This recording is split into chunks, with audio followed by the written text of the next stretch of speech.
Awe aruba agora sorprendi para aguacero hopi fuerte de rati hora acai basta água e essa é a causa molester que na Aruba.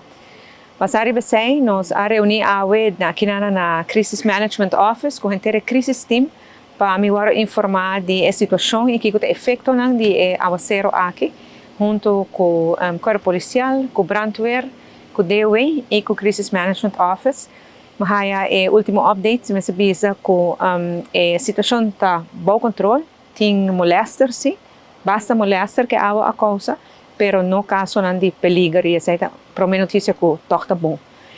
Brandweer tem 40 meldingen que não atender com claro, não por atender com turcos que men pouco água de curar não há por atender, pero na atender sim que caso não mais sério, mais severo e esse é o que está dentro de rato.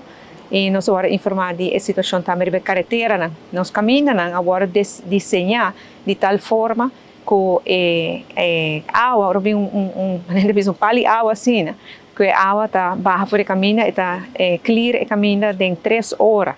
Se nós estamos a criar desenho que está clear de 1 hora, e agora nós vamos invertir roupa mais placa e entrar e caminhar aqui, sendo que o tipo de lluvia na maneira aqui, não está coisa que passa roupa viaja.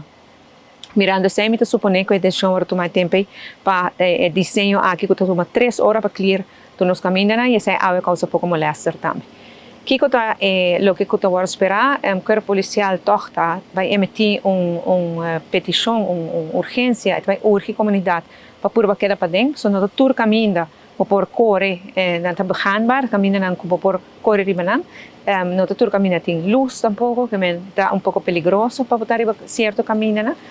Basari vai sair, vai emitir aviso. Brandweer também está finalizando o trabalho que tem finalizar para agora aqui. O que se dá caso é que se a mester volve chover dentro de par de dias e já a terra está saturada e nós também nós talvez atrove uma escalação de problema não. Pensei de que não também é petição para toda a gente preparar essa aqui da temporada de lluvia, nós compreender no departamento meteorológico que talvez a água por volve chover dentro do seguinte dia não, para nós estar preparar. Também vamos procurar para tudo o qual está passada na água, nós não bloqueamos, para sobre a hora de bloquear, pode causar problema para a gente bairro, talvez. Procurar para não tirar sushi de caia, para assim nada cai e estrobe água de passa. E banqueira positivo, construtivo, mas principalmente alerta para o tipo de caso aqui. A nós de crise barata aqui, tem a situação agora que não está muito de o controle, assim não vamos informar para o profissional e com o poder de Deus, essa que está passando ali e nos prossegue na ordem de dia.